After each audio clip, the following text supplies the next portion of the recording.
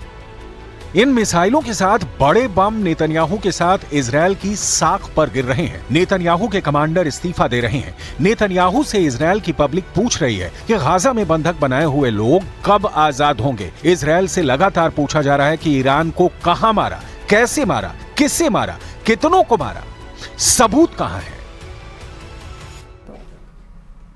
चलिए खबरों में आगे बढ़ते बताते चले कि ईरान के राष्ट्रपति के पाकिस्तान पहुंचने से पहले ही पाकिस्तानी संसद में एक शर्मसार करने वाली घटना हुई है। चोरों ने पाकिस्तान की संसद से सांसदों के चप्पल जूतों को गायब कर दिया। बड़ी खबर यह भी है कि ईरान के राष्ट्रपति के दौरे को देखते हुए पाकिस्तान में भिखारियों को लेकर एक बहुत खतरनाक ऑर्डर जारी किया गया है। देखिए रिपोर्ट।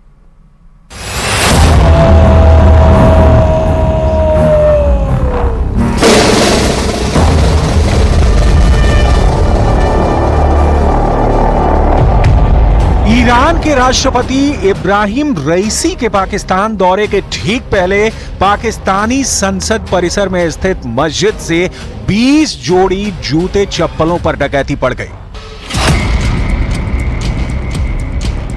ये डकैती दिन दहाड़े हुई, सुरक्षा कर्मियों की मौजूदगी में हुई, लेकिन इसे देख कोई नहीं पाया और जब खबर मीडिया के सामने आई तो सुरक्षा कर्मियों को कुछ सूझ नहीं रहा था कि वो जवाब क्या दें, इसलिए वो अपना सिर खुजलाने लगे। पार्लियामेंट हाउस की मस्जिद से नमाज जुमा के बाद 1 दर्जन अफराद की जूतियां चोरी कर दी गई हैं। पार्लियामेंट हाउस की मस्जिद से नमाजियों के जूते चोरी करने वाला कौन था? स्पीकर कौमी असम्बली सरदार अयाज सादिक ने तहकीकात का हुक्म दे दिया। मतलब अगर आप पाकिस्तान में हैं तो खुद की जान सहित अपने सामान की भी सुरक्षा की जिम्मेदारी सिर्फ और सिर्फ आप ही की है। पूरी खबर आपको आगे बताएंगे, लेकिन उससे पहले देखिए ईरान के राष्ट्रपति जब पाकिस्तान पहुंचे तो क्या हुआ। इब्राहिम रईसी के पाकिस्तान दौरे की तारीख जैसे ही फिक्स हुई, शाहबाज और मुनीर की मानो बाँछें खिल गईं। उन्हें खुद पर यकीन नहीं हो रहा था कि विदेशी मुल्क का इतना बड़ा मेहमान उनके खस्ता हाल मुल्क का दौरा भी कर सकता है। लेकिन खबर सच थी, इसलिए तुरंत ही शाहबाज शरीफ ने अपना पुराना कटोरा निकाला, उसकी साफ सफाई की और शाहबाज ने कटोरा हाथ में उठा लिया। यानी शाहबाज ने ईरानी राष्ट्रपति के पाकिस्तान पहुंचने से पहले ही भीख लेने की पूरी तैयारी कर ली।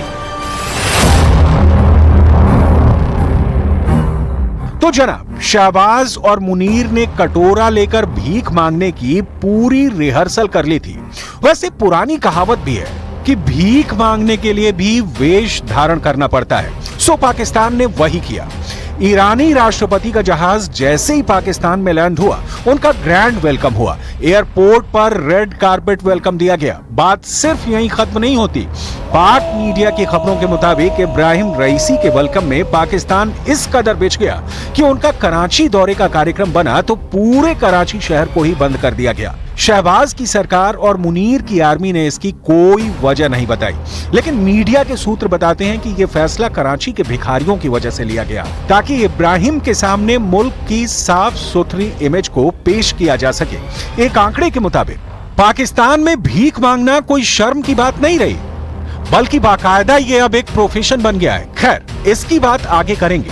अभी बात ईरान की। अब आप ये जान लीजिए कि पाकिस्तान के भीख मांगने वाले कटोरे को ईरान ने कितना भरा है। बताया जा रहा है कि दोनों देशों के बीच बैठक का मुद्दा पाकिस्तान ईरान के बीच की गैस पाइपलाइन प्रोजेक्ट है, जो पैसे की कमी से सालों से लटकी हुई है।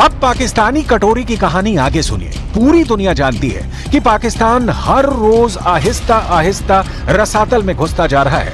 मुल्क में रोटी बनाने के लिए आटा नहीं है और ऐसे में अगर ये पाइपलाइन का प्रोजेक्ट शुरू नहीं हुआ तो पाकिस्तान पर 1.5 लाख करोड़ रुपए का जुर्माना लग सकता है। अब जिस मुल्क में दाल तो छोड़िए आटा भी नहीं है, वो कहां से लाता 1.5 लाख करोड़ रुपए?